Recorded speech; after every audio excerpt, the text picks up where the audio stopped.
facility manager at the Cargill facility. I've been there for about 18 months now.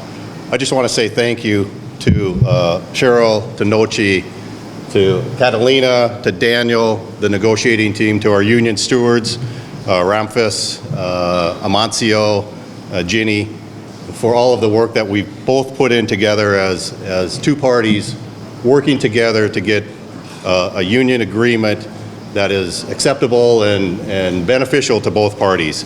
Cargill has been on the island now since I think 1997, and it's been a great relationship since then. We make high quality, good salt that we ship out and to our customers that love Bonaire salt.